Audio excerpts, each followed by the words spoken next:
Hello everyone, hope you all are doing great. So our today's topic is going to be on how to learn sustainable development goals. तो total हमारे 17 sustainable goals हैं, ठीक है। इनको हम याद कैसे करें, काफ़ी लोगों को ये प्रॉब्लम होती है। तो आज हम याद करेंगे सस्टेनेबल डेवलपमेंट गोल्स। टोटल जो 17 गोल्स हैं उनको ईजिली हम कैसे याद रख पाएँ ये हम देखेंगे इस वीडियो में। Okay, so without any further ado let's start with the topic which is the tricks to remember sustainable development goals. तो ये जो टोटल 17 गोल्स हैं इन्हें हम 5 याद करके करेंगे, ठीक है। तो सबसे पहले हम स्टार्टिंग के 5 गोल्स देख लेते हैं। These are sustainable development goal number 1, no poverty. Second one is zero hunger.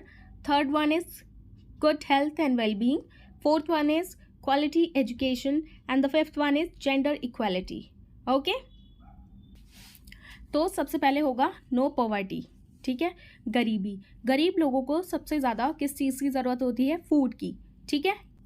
तो गरीबी को हटाने के लिए सबसे पहले फूड की ज़रूरत होगी। तो जैसे ही गरीब लोगों को फूड मिलेगा तो ज़ीरो हंगर हो जाएगी उनकी, ठीक है। तो जैसे ही उन लोगों को फूड मिलेगा तो उनकी हेल्थ में सुधार आएगा, तो जिसकी वजह से गुड हेल्थ हो जाएगी उनकी। तो जैसे ही गुड हेल्थ होगी तो वो लोग अब किस पे ध्यान देंगे? अपनी एजुकेशन पर। तो एजुकेशन का जैसे ही ध्यान देंगे वो लोग, तो जैसे ही एजुकेशन इम्प्रूव होगी तो उनको पता चलेगी लाइफ में इम्पोर्टेंस किसको देनी चाहिए? जेंडर इक्वालिटी को। ओके, तो जैसे ही तो यहाँ पे आप शुरू से देख लीजिए, फर्स्ट जो गोल होगा वो नो पॉवर्टी होगा। पॉवर्टी को हटाने के लिए ज़ीरो हंगर होनी चाहिए, ठीक है। ज़ीरो हंगर जैसे ही होगी तो लोगों की हेल्थ में सुधार आएगा। तो जैसे ही हेल्थ में सुधार आएगा उसकी वजह से अब वो लोग किस पे ध्यान देंगे? अपनी एजुकेशन पे दे पाएंगे ध्यान। मतलब जैसे कि हमारी हेल्थ ठीक नहीं होती तो हम अपनी एजुकेशन पे ध्यान नहीं दे पाते। तो जैसे ही हेल्थ इम्प्रूव होगी तो वो लोग किस पे ध्यान देंगे? अपनी क्वालिटी एजुकेशन पर, which is the SDG goal number 4। Okay, तो जैसे ही उनकी क्वालिटी एजुकेशन इम्प्रूव होगी तो वो लोग किस चीज़ को इम्पोर्टेंस देंगे? जेंडर इक्वालिटी को, विच इज़ द गोल नंबर 5। तो ये हमारे पाँचों गोल याद हो गए हैं। नेक्स्ट हम 5 गोल्स देखेंगे। तो जो 6th वन है आप याद रखिएगा, क्लीन वाटर से स्टार्ट होगा। तो जैसे ही हमारी इंडिया में क्लीन वाटर होगी, जहाँ पे भी क्लीन वाटर होती है उससे हम क्या बनाते हैं? एनर्जी प्रोड्यूस करते हैं, ठीक है। 6th one is SDG goal number 6 is clean water and sanitization. तो जैसे ही क्लीन वाटर होगा तो हम कैसे एनर्जी प्रोड्यूस करते हैं उससे, ठीक है। एनर्जी जैसे कि hydro power energy, renewable energy, तो ये सब किससे प्रोड्यूस होती हैं? वाटर से होती हैं।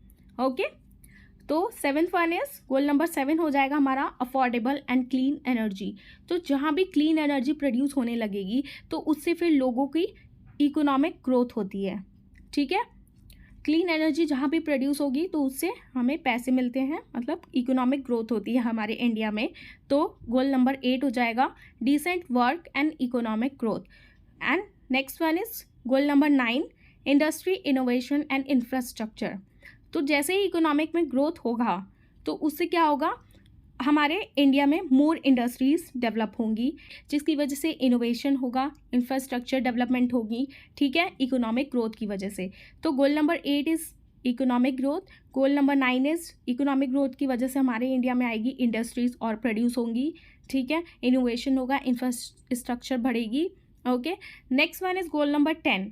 जैसे ही इंडस्ट्री आएगी, इनोवेशन आएगा तो फिर रिड्यूस होगी इनइक्वालिटीज़, ठीक है। इसको आप गोल नंबर 10 को आप ऐसे भी याद रख सकते हैं, जैसे कि यहाँ पे गोल नंबर 10 है तो ये आप जो ज़ीरो है, ज़ीरो को एज अ ज़ीरो ही लेंगे हम, एंड 1 को हम डिनोट करेंगे I से, तो मीन्स ज़ीरो इनइक्वालिटीज़, ऐसे भी याद रख सकते हैं। तो 10 डिनोटेड टू रिड्यूस इनइक्वालिटीज़, और you can say that zero inequalities. Okay, तो हमने पूरे याद कर लिए हैं टोटल 10 SDG गोल्स। नेक्स्ट हम याद रखेंगे 11th, ठीक है। 11 होगा सस्टेनेबल सिटीज़ एंड कम्युनिटीज़। 11 आपको ऐसे याद रखना पड़ेगा, सस्टेनेबल सिटीज़ एंड कम्युनिटीज़, ठीक है। जहाँ पे भी सस्टेनेबल सिटीज़ एंड कम्युनिटीज़ आएंगी उसकी वजह से क्या होगा? उसकी वजह से कंजम्पशन एंड प्रोडक्शन उस एरिया में ज़्यादा होगा जहाँ पे भी सिटीज़ एंड कम्युनिटीज़ होंगी। तो 11th one is sustainable cities and communities and 12th one is responsible consumption and production. Okay, तो ये टोटल हमारे 12 गोल्स हो गए हैं। लास्ट के हम देखेंगे 13, 14, 15, 16 एंड 17। तो 13 आपको ऐसे याद रखना पड़ेगा क्लाइमेट एक्शन से, जैसे आपने 6 याद रखा था clean water and sanitization, and 11 आपने याद रखा था sustainable cities and communities, and 13 आप याद रखेंगे क्लाइमेट एक्शन से। तो क्लाइमेट एक्शन ज़्यादातर कहाँ पे होते हैं, किस पे इम्पैक्ट करते हैं climate actions, life below the water and life on land. ठीक है, जैसे ही 13 आए which means climate actions, and 14 and 15 is for water and land. सबसे पहले आएगा वाटर, फिर आएगा लैंड। ठीक है, तो गोल नंबर 13 हो गया हमारा क्लाइमेट एक्शंस। उसके बाद वो किस पे इम्पैक्ट करते हैं, लाइफ बिलो वाटर पर, which is the goal number 14, and then the 15 वो और किस पे इम्पैक्ट करते हैं, लाइफ ऑन लैंड पर। ठीक है, ये 14-15 हो गए। तो जैसे ही 14-15 जैसे कि life below water and life on land पे क्लाइमेटिक एक्शंस जो इम्पैक्ट करते हैं वो होना बंद हो जाएंगे, तो लोगों की लाइफ में क्या आ जाएगी, पीस एंड जस्टिस आ जाएगा। तो ये हो जाएगा हमारा 16 goal number, which is piece and justice, strong institutions. Okay, तो आप ऐसे रखेंगे यार, 13 इज़ फॉर क्लाइमेट एक्शन, वो किस पे इम्पैक्ट करते हैं, वाटर एंड लैंड पे, और जैसे ही ये इम्पैक्ट होना बंद हो जाएंगे तो लोगों की लाइफ में शांति आ जाएगी, पीस एंड जस्टिस हो जाएगा, उनको जस्टिस मिलेगा। ठीक है, जैसे ही ये इम्पैक्ट होना बंद हो जाएंगे। And then the last one is goal number 17। Goal number 17 denotes to partnership for the goals. तो फिर ये सारे जो गोल्स हैं उसमें अच्छे से पार्टनरशिप की जाए, उसे अच्छे से निभाए जाएं और उसको अच्छे से फॉलो की जाए, जो भी उसके रूल्स एंड रेगुलेशंस हैं। तो ये 17 डिनोट करता है पार्टनरशिप फॉर गोल्स। तो पार्टनरशिप फॉर गोल्स होगा which means government, private and public bodies bring our goals closer to achievement, जिसकी वजह से ये गोल्स को अचीव कर लिया जाएगा। तो लास्ट में 17 ओवरऑल सबको मिला के पार्टनरशिप की जाएगी गोल्स के लिए कि कैसे अचीव किए जाएं ये सारे गोल्स। तो ये सारे ट्रिक्स थी, आई होप आपको याद हो गई होंगी। तो ये सारे हमारी ट्रिक्स थी टोटल 17 SDG गोल्स की।